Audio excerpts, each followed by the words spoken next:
India सिर्फ grow नहीं कर रहा बल्कि ट्रांसफॉर्म हो रहा है, एक नेशन ऑफ सेवर्स से नेशन ऑफ इन्वेस्टर्स तक। और मोतीलाल ओसवाल ग्रोथ स्टाइल में बिलीव करता है और उसी के कारण हमारी जो फिलॉसफी है वो हाई क्वालिटी हाई ग्रोथ है। बिकॉज वॉलेटिलिटी में प्राइसेस ऊपर नीचे होते हैं और जब नीचे होते हैं तो आपको वैल्यूएशन अच्छे मिलते हैं, उसी समय पर आपको इन्वेस्ट करना चाहिए। तो वॉलेटिलिटी से घबराना नहीं चाहिए, वॉलेटिलिटी का फ़ायदा उठाना चाहिए। हर पोर्टफोलियो मैनेजर के टॉप में एंट्री करते हैं और उनके बॉटम में एग्जिट कर देते हैं। पूरी दुनिया के सबसे बड़े इन्वेस्टर है वॉरेन बफेट। उनसे बड़ा इन्वेस्टर कोई भी नहीं है, राइट। वो मार्केट को टाइम नहीं करते हैं, वो बोलते हैं कि भाई time in the market is more important than timing the market.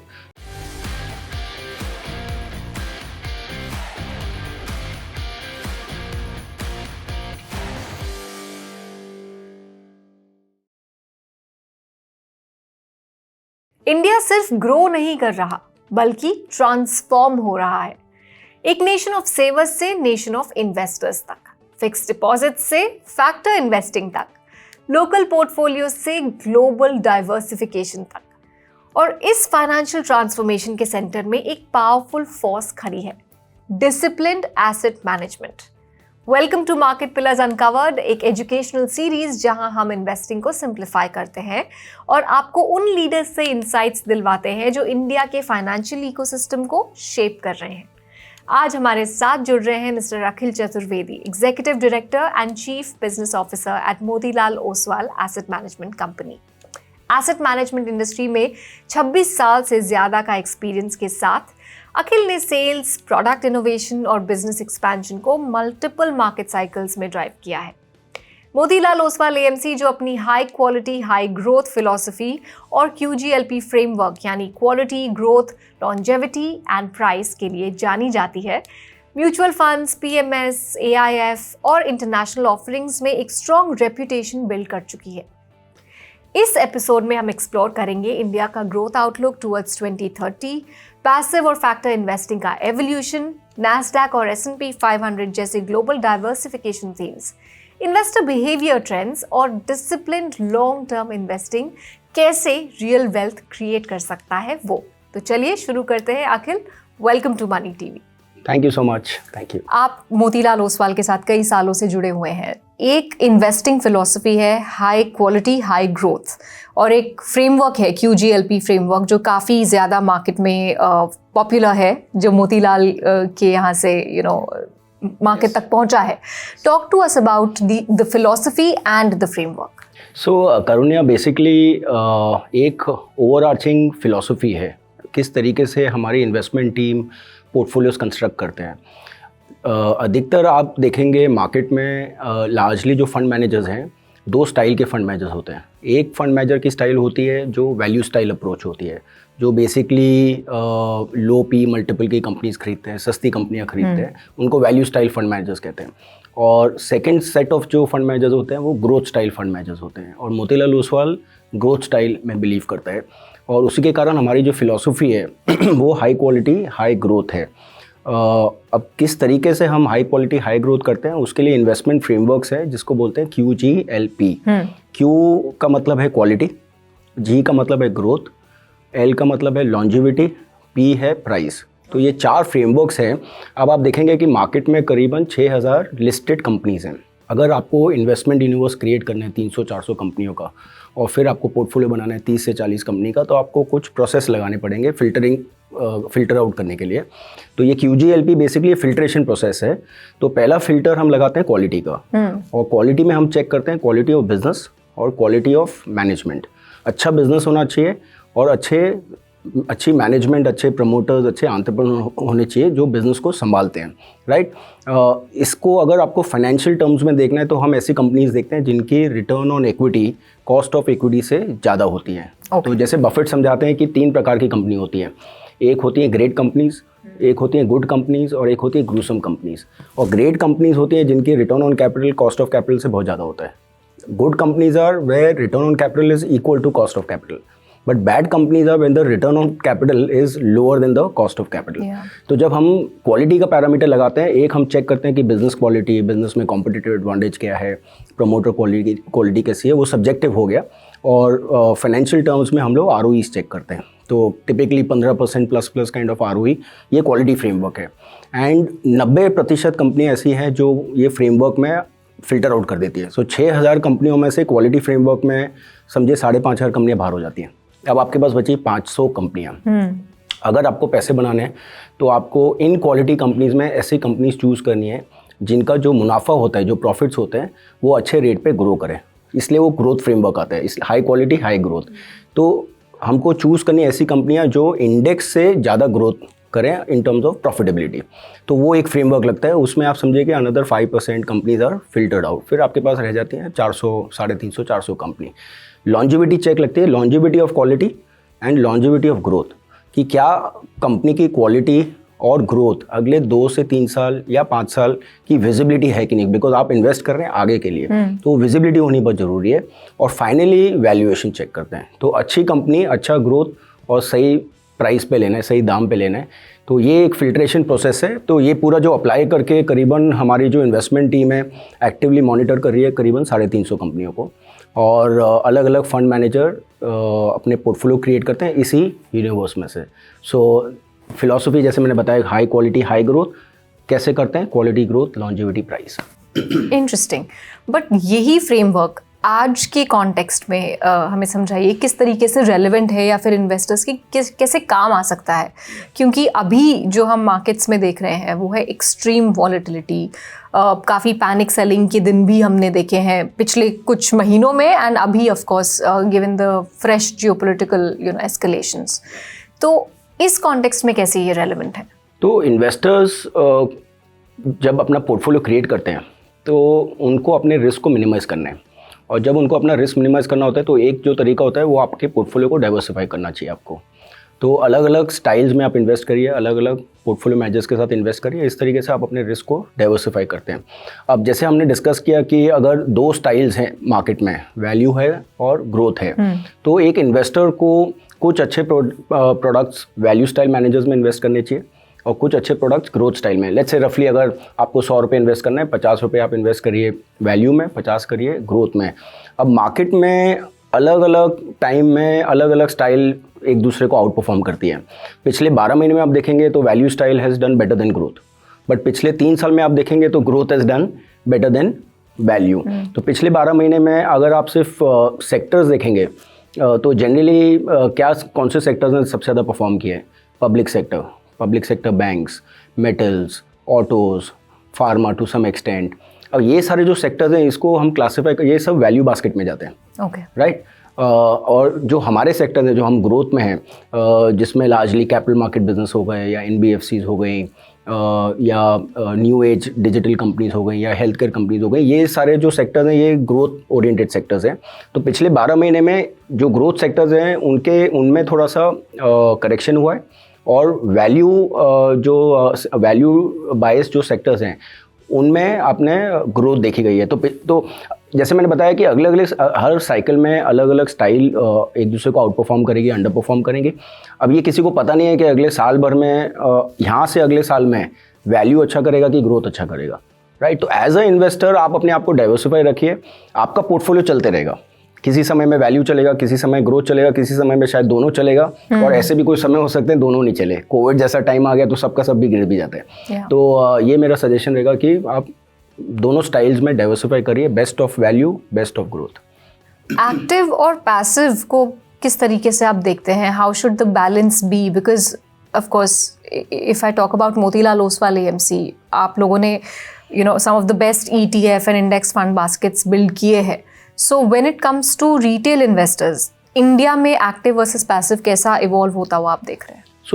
पिछले 5 सालों में पैसिव्स की एक्सेप्टेबिलिटी बहुत बढ़ी है। तो अगर आप देखेंगे कि आज की तारीख में जो भी नया इन्वेस्टमेंट हो रहा है, आप हर महीने के सेल्स नंबर्स देखेंगे तो 5 साल पहले करीबन 90 से 95% पैसा एक्टिव में जाता था, 5% पैसा पैसिव में आता था। अब ये जो एलोकेशन है ये चेंज हो गया काफ़ी हद तक, 75% एक्टिव हो गया, 25% पैसिव हो गया। किन को इन्वेस्ट करना चाहिए पैसिव में, किन टाइप के इन्वेस्टर्स को इन्वेस्ट करना चाहिए? एक जो नए इन्वेस्टर्स हैं, नया इन्वेस्टमेंट कर रहे हैं इक्विटी मार्केट्स में लेट्स से, और आपको पता नहीं है कि इतने सारे म्यूचुअल फंड्स हैं, कौन से फंड को चूज़ करें, कहाँ पर परफॉर्मेंस आएगा, कहाँ आउट परफॉर्मेंस आएगा, आउट परफॉर्मेंस होता क्या है, अंडर परफॉर्मेंस होता क्या है, ये सारी चीज़ों की अगर जानकारी आपको नहीं है तो आप पहले आप शुरुआत करिए, आप मार्केट में पार्टिसिपेट करिए। तो लाइक मैं हमेशा सबको बोलता हूँ कि एक प्रोडक्ट हमेशा आपके पास में होना चाहिए, वो होना चाहिए निफ्टी 500। तो एक साथ में आपको टॉप 500 कंपनीज इंडिया की मिल जाती हैं, उसमें 80% लार्ज कैप है, 20% मिड कैप स्मॉल कैप है, तो आपका वो मतलब फेयरली अच्छा ब्रॉड बेस्ड इंडेक्स है। वहाँ से आप मार्केट का एक्सपीरियंस करिए पहले। एक बार 2-3 साल में जब आपको मार्केट की वॉलेटिलिटी समझ में आती है, उतार चढ़ाव, अपसाइड डाउन साइड सब समझ में आता है, उसके बाद में आप ट्राई करिए एक्टिव में जाने के लिए कि ठीक है मार्केट का रिटर्न समझ में आ रहा है बट मैं थोड़ा सा रिस्क लेता हूँ और कुछ फंड मैनेजर्स को पैसा देता हूँ एंड अपने पोर्टफोलियो में 1-2% ज़्यादा रिटर्न कमाने के लिए आप एक्टिव साइड में जाते हैं, राइट। तो एक नए इन्वेस्टर्स हो गए। हमने ये भी देखा है कि काफ़ी जो इंस्टीट्यूशन इन्वेस्टर्स हैं जिनको एक्टिव रिस्क नहीं लेना है, तो जो इंस्टीट्यूशन इन्वेस्टर्स हैं वो भी काफ़ी हद तक निफ्टी 50 में पार्टिसिपेट करते हैं, वो इंडेक्स में पार्टिसिपेट करते हैं बेसिकली। तो काफ़ी बड़ा वॉल्यूम्स इंस्टीट्यूशन का जो है वो भी पैसिव की तरफ आ रहा है, निफ्टी 50 से निफ्टी 500 की तरफ भी शिफ्ट होते हुए दिख रही है।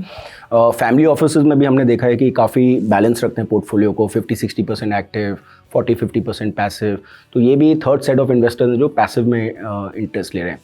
और जो नया इंटरेस्ट हम देख रहे हैं वो पैसिव में एक्चुअली इनोवेशन भी बहुत हो रहा है। तो बहुत सारे जो नए सेक्टोरल फंड्स हैं या थीमेटिक फंड्स हैं जनरली आपको एक्टिव में नहीं मिलेंगे। जैसे हमारे पास में टूरिज्म इंडेक्स है या हमारे पास में कैपिटल मार्केट इंडेक्स है, अभी तो बंद हो गया लेकिन हमने माइक्रो कैप फंड भी किया था, अभी एक हमने एक्सपेरिमेंट कर रहे हैं निफ्टी 500 फंड। तो ऐसे बहुत सारे अलग अलग बास्केट्स बनाए हैं जो एक्टिव से अलग हैं, उनकी अंडरलाइंग पोर्टफोलियो भी अलग है। तो अगर आपको कोई ऐसा पर्टिकुलर सेक्टर बहुत अच्छा लग रहा है तो आपको ये नहीं ढूंढना है कि मैं कौन से फंड मैनेजर को पैसा दूं, सीधा सीधा आप पैसिव फंड में आप इन्वेस्ट कर दो, आपको सेक्टर का पार्टिसिपेशन मिल जाएगा, राइट। इसके अलावा एक और जो नई कैटेगरी इमर्ज हो रही है वो है फैक्टर फंड्स या फैक्टर स्ट्रेटजीज। 4 टाइप के फैक्टर्स होते हैं बेसिकली। क्वालिटी फैक्टर होता है, वैल्यू फैक्टर होता है, लो वॉलेटिलिटी एंड मोमेंटम। अलग अलग मार्केट के साइकिल में अलग अलग फैक्टर्स परफॉर्म करते हैं। बुल मार्केट में होते हैं तो मोमेंटम फैक्टर बहुत अच्छा परफॉर्म करता है, वॉलेटाइल मार्केट में लो वॉल स्ट्रैटेजी अच्छी परफॉर्म करती है, रिकवरी मार्केट में वैल्यू बहुत अच्छा परफॉर्म करता है, राइट। स्टेडी मार्केट में quality is also good factor. तो फैक्टर स्ट्रैटेजीज हो गई एक टाइप के पैसिव फंड जिसमें काफ़ी इंटरेस्ट आ रहा है। एक स्ट्रैटेजी हो गई आपने सेक्टोरल थीमेटिक स्ट्रैटेजीज में पार्टिसिपेट किया। एक आपके ब्रॉड बेस्ड इंडाइसेस हो गए Nifty 50, next 50, mid cap 150, small cap 250। तो अब अलग अलग सेट ऑफ इन्वेस्टर्स हैं, नए इन्वेस्टर्स, बड़े इन्वेस्टर्स, इंस्टीट्यूशन इन्वेस्टर्स, बट ये सेगमेंट में ग्रोथ डेफिनेटली आ रही है और मुझे लगता है कि आगे जाके जितना बड़ा एक्टिव है उतना ही बड़ा पैसिव होगा। Wonderful, interesting. In fact, moving beyond the Indian landscape also, Motilal Oswal was a pioneer to give investors access to Nasdaq 100, S&P 500. तो अगर again forward it to today, आज इंडियन इन्वेस्टर के लिए कितना ज़रूरी है इंटरनेशनल एक्सपोजर अपने portfolio में इंक्लूड करना? That is one thing. And the other thing is कि क्या ये सही टाइम है, क्योंकि ग्लोबली भी काफ़ी अनसर्टेनिटी अभी भी है। राइट नहीं, सो अच्छा कि आपने इसको ब्रिंग अप किया। सो इंटरनेशनल इन्वेस्टिंग या डाइवर्सिफिकेशन ऑफ आपके जो इक्विटी इन्वेस्टमेंट्स हैं उसको भी आप इंडिया में और इंटरनेशनली डाइवर्सिफाई कर सकते हैं। क्योंकि आप जब किसी एक कंट्री में करते हैं तो उसी कंट्री की मार्केट्स में आपको अपसाइड डाउनसाइड देखने को मिलता है। बट अगर आपको ऐसा लगता है कि यूएस अच्छा परफॉर्म करेगा या आपको ऐसा अच्छा लगता है कि चाइना अच्छा परफॉर्म करेगा या कोरिया, पिछले 12 महीने में देखेंगे तो कोरिया ने सबसे ज़्यादा रिटर्न दे दिया है। तो फॉर्चुनेटली आज की तारीख में ऐसे बहुत सारे अपॉर्चुनिटीज़ अवेलेबल हैं कि आप इंडिया के अलावा 10, 20, 25% जो आपका एक्सपोजर है वो बाहर की कंट्रियों के इक्विटी मार्केट्स में भी इन्वेस्ट कर सकते हैं और वहाँ की ग्रोथ अपॉर्चुनिटीज़ में भी पार्टिसिपेट कर सकते हैं। तो जो पॉपुलर कैटेगरीज़ हैं टिपिकली यूएस तो बहुत ही ज़्यादा पॉपुलर है, तो थोड़ा बहुत एक्सपोजर यूएस के तरफ होना चाहिए। और मेरे हिसाब से इमर्जिंग मार्केट इंडिया को छोड़ के एक्स ऑफ इंडिया, जिसमें चाइना, कोरिया, ताइवान, थाईलैंड, ये सारी जो कंट्रीज़ का बास्केट है ये भी बहुत अच्छा बास्केट है, बिकॉज इन कंट्रीज़ में भी अलग अलग स्टोरीज प्ले आउट हो रही हैं। तो to answer your question, certainly हर इन्वेस्टर को अपने इक्विटी पोर्टफोलियो में 20 से 30% डाइवर्सिफाई करना चाहिए इंटरनेशनल के लिए। अब इसमें एक ही प्रॉब्लम है कि इंडिया में बहुत कम फंड्स अवेलेबल हैं जिसमें ये लिमिट अवेलेबल है बाहर इन्वेस्ट करने के लिए, लेकिन काफ़ी म्यूचुअल फंड्स हैं जो जिनने अपने फंड्स गिफ्ट सिटी में लॉन्च किए। तो गिफ्ट सिटी के थ्रू आप इंडिया के बाहर भी इन्वेस्ट कर सकते हैं, तो पक्का करना चाहिए। बट क्या ये सही समय है, क्योंकि ग्लोबल वॉलेटिलिटी है, करेंसी मूवमेंट्स भी बहुत ड्रास्टिकली हुए हैं, तो स्पेशली अगर हम यूएस की बात करें जो कि सबसे कॉमन और हॉट फेवरेट है, do you think the time is right? देखिए, रुपी डेप्रिसिएशन तो इंडियन इन्वेस्टर्स के लिए पॉजिटिव होता है। अगर आपका रुपया डेप्रिशिएट होता है, डॉलर स्ट्रेंथन होता है, जो कि हुआ है, तो बिना कुछ करे आपको, जैसे पिछले 1 साल पहले अगर आपने यूएस में डाला होता तो आपको 8% रिटर्न तो आपको करेंसी में मिलता था। और जनरली इमर्जिंग कंट्रीज़ जो हैं वो डॉलर के सामने डेप्रिशिएट ही होती हैं। तो इंडियन इन्वेस्टर्स जो आउटसाइड ऑफ इंडिया पैसा डालते हैं उनको वो फ़ायदा मिलता है करेंसी डेप्रिसिएशन का, वो पॉजिटिव है। दूसरी बात, वॉलेटिलिटी सब जगह पर, पूरी दुनिया में वॉलेटिलिटी है। एंड वॉलेटिलिटी हम लोग बोलते हैं कि आपका सबसे अच्छा दोस्त है, बिकॉज वॉलेटिलिटी में प्राइसेस ऊपर नीचे होते हैं, और जब नीचे होते हैं तो आपको वैल्यूएशन अच्छे मिलते हैं, उसी समय पर आपको इन्वेस्ट करना चाहिए। तो वॉलेटिलिटी से घबराना नहीं चाहिए, वॉलेटिलिटी का फ़ायदा उठाना चाहिए। तो अगर अब ये वॉर चल रहा है, उसके कारण मार्केट्स करेक्ट हो गए, या ये सारे टैरिफ रिलेटेड जो इश्यूज़ चल रहे थे उसके कारण काफ़ी कंट्रीज़ की मार्केट्स करेक्ट हुए थे, इंक्लूडिंग इंडिया, या कभी कुछ और ऐसा हो जाए जिसके कारण ग्लोबली वॉलेटिलिटी है या कोई मार्केट्स करेक्ट हो रहे हैं, लेकिन लॉन्ग टर्म आउटलुक अगर पॉजिटिव है, तो आपको बाय लो सेल हाई वाला फंडामेंटल तो जो है वो है। तो सर्टेनली वॉलेटिल टाइम्स में आपको इन्वेस्ट करना है।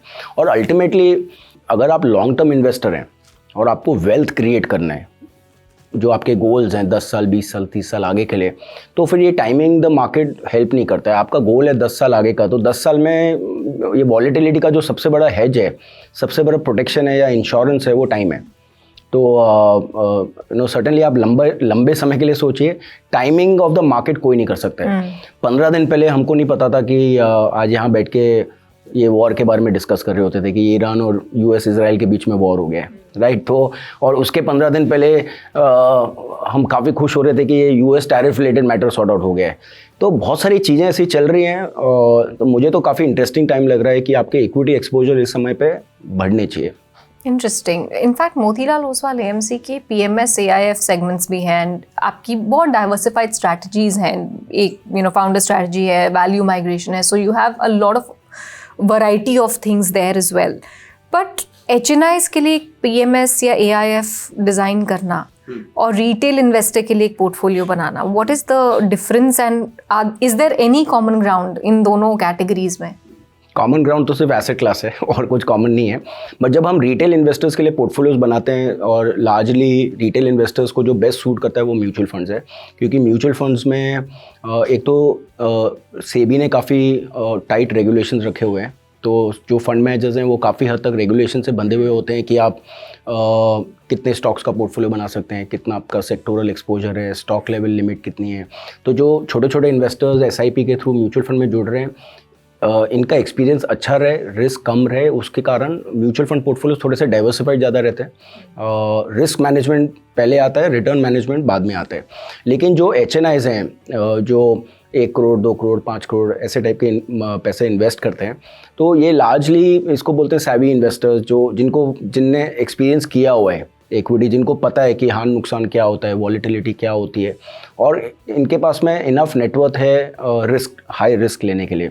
तो मैंने ये देखा है कि एचएनआई के पोर्टफोलियोज़ में भी जनरली 60-70% तो म्यूचुअल फंड ही होता है, और जो बाकी का 30-40% है उनको थोड़ा सा डाइवर्सिफाई करने के लिए या कुछ और चीज़ एक्सपीरियंस करने के लिए या कोई अलग स्टाइल एक्सपीरियंस करनी होती है, तो इनकी कीननेस आती है ऑल्टरनेट प्रोडक्ट्स की तरफ, जिसमें पीएमएस है, एआईएफ्स हैं। एआईएफ्स में भी अलग अलग प्रकार के एआईएफ्स हैं। तो आज आप देखेंगे पिछले 5 साल में, क्योंकि एचएनआई सेगमेंट में ग्रोथ काफ़ी अच्छी हुई है। 5 साल पहले शायद मेरा नंबर गलत भी हो सकता है, बट 1.5 लाख इंडियन थे जिनकी नेटवर्थ $1 मिलियन के ऊपर थी। आज 10 लाख ऐसे इंडियन हैं जिनकी नेटवर्थ $1 मिलियन एंड अबव है। तो काफ़ी वेल्थ क्रिएशन हुआ है। अब ये जो सेगमेंट है इसमें काफ़ी इंटरेस्ट आ रहा है, theme based long only equity strategies, long short strategies, या फिर private equity, private credit, real estate, venture capital funds. तो बहुत इंटरेस्टिंग स्पेस है। एंड आप देखेंगे एआईएफ पिछले 2012 से लाइसेंस आना शुरू हुआ था। 2012 से 2026 करीबन 12 साल हुए हैं। उसमें ये ज़ीरो से करीबन 15 लाख करोड़ की इंडस्ट्री बन गया है। और PMS भी 10 लाख करोड़ की इंडस्ट्री है, तो ये दोनों को आप जोड़े तो 25 लाख करोड़ की PMS और AIF की इंडस्ट्री हो गई है। सो लार्जली इसमें HNIs इन्वेस्ट करते हैं for different style, different experience, different asset class. तो मल्टीपल साइकिल्स मार्केट में जो आपने देखे हैं, आई मीन टिपिकली ये कहा जाता है कि मार्केट भी सिक्लिकल होती है, बट मिस्टेक्स भी बहुत बार दोहराए जाते हैं and you know you keep going in that loop. तो आपने अपने एक्सपीरियंस में अब तक ऐसे कोई इन्वेस्टिंग से जुड़ी मिस्टेक्स देखी हैं जो बहुत कॉमनली रेकर होती हैं अमिड रिटेल इन्वेस्टर्स? तो मेरे एक्सपीरियंस में, और मैं बहुत ज़्यादा पीछे नहीं जाता हूँ, बट पिछले 5-6 साल का अगर मैं आपको एक्सपीरियंस बताऊँ, बिकॉज इंडियन इन्वेस्टर्स की भी जो एक मेच्योरिटी लेवल है इन्वेस्टमेंट करने की, वो काफ़ी इम्प्रूव हुई है। तो मार्केट के साइकिल्स इन्वेस्टर्स आजकल झेल लेते हैं। तो मार्केट जब ऊपर नीचे होती हैं तो पता है उनको कि ऐसा होने वाला है।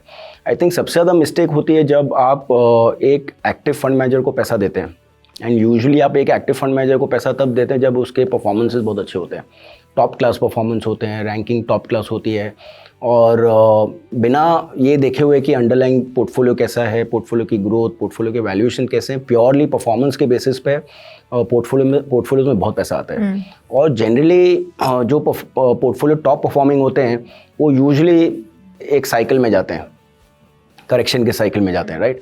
और जब वो करेक्शन के साइकिल में जाते हैं तब ये देखा जाता है कि जस्ट बिकॉज आपने फंड मैनेजर को दिया हुआ है, वो फंड मैनेजर ने अच्छा परफॉर्म किया इसलिए आपने डाल दिया, अब उसका शुरुआत के 1 साल 2 साल में रिटर्न खराब हो गया, तो बहुत जल्दी इन्वेस्टर्स निकल जाते हैं उसमें से, और फिर उस समय का जो बेस्ट परफॉर्मिंग फंड है उसमें डाल देते हैं पैसा।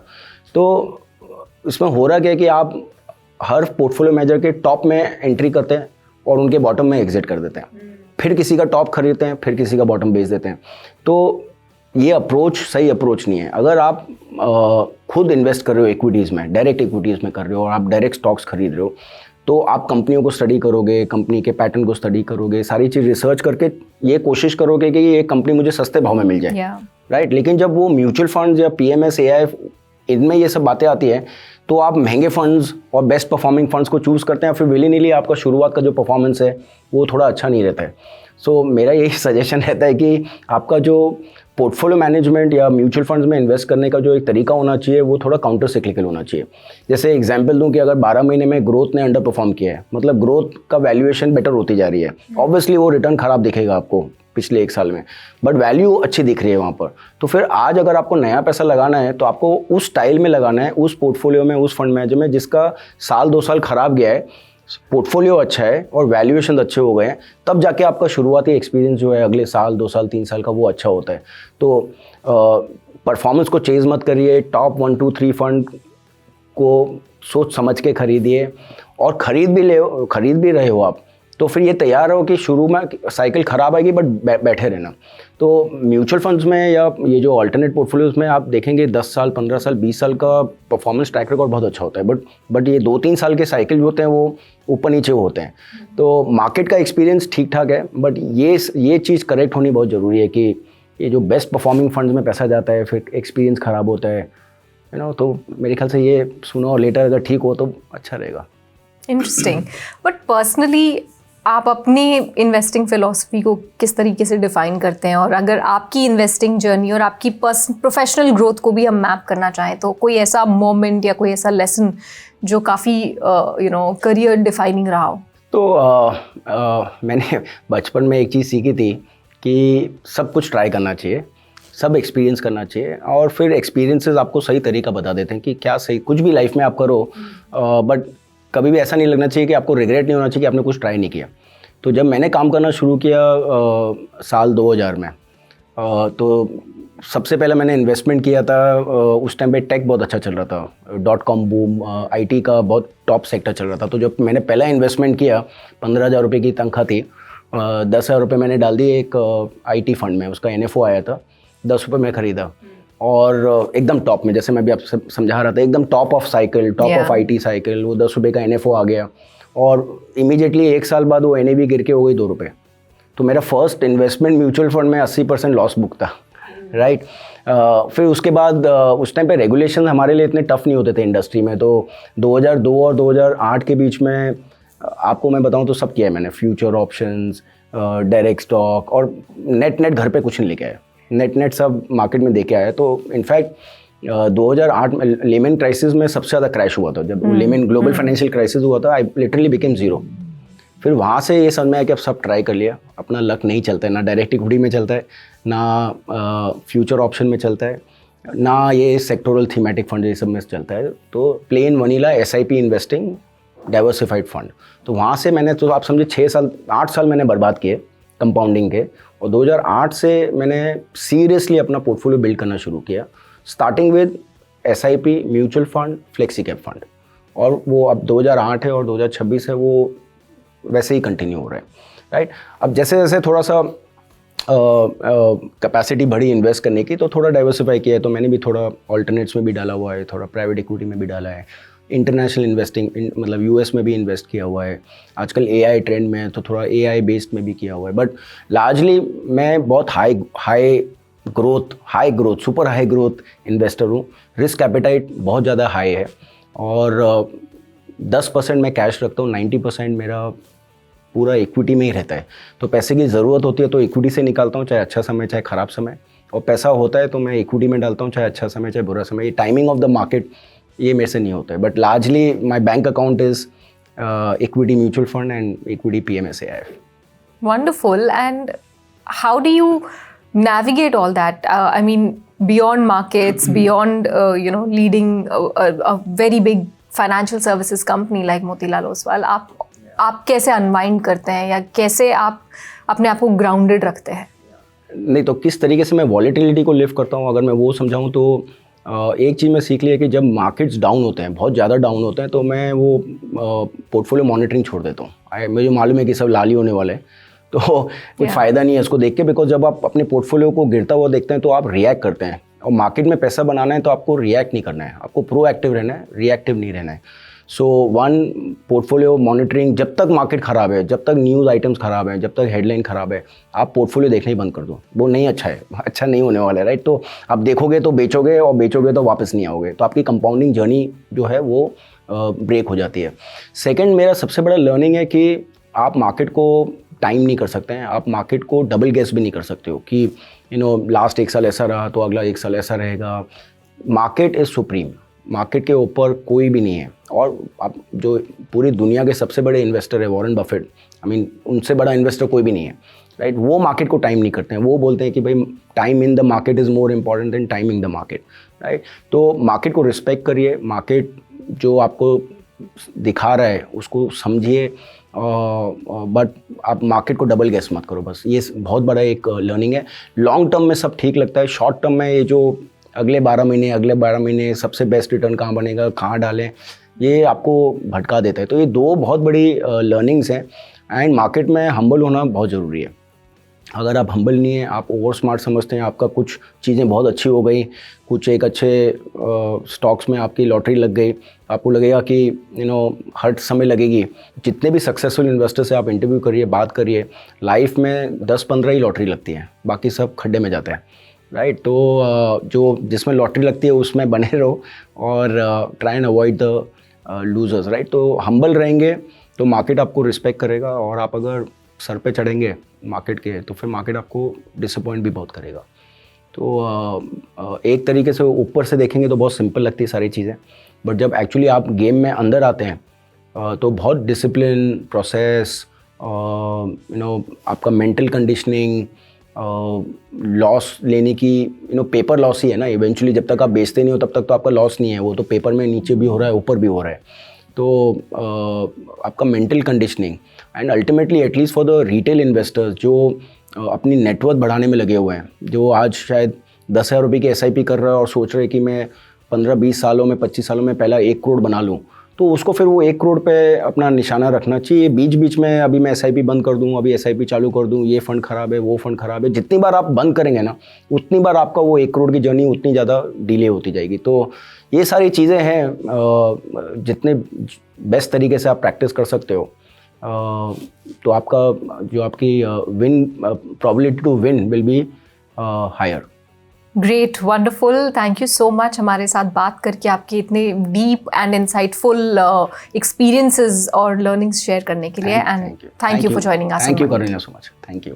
That's all for this episode of market pillars uncovered. अगर आपको ये कॉन्वर्सेशन वैल्यूएबल लगी तो लाइक कीजिए, शेयर कीजिए और मनी टीवी को सब्सक्राइब कीजिए, क्योंकि यहाँ हम सिर्फ मार्केट्स की बात नहीं करते, हम माइंडसेट्स को भी डिकोड करते हैं, स्ट्रैटेजी अनकवर करते हैं और आपको वेल्थ बिल्ड करने में हेल्प करते हैं द राइट वे।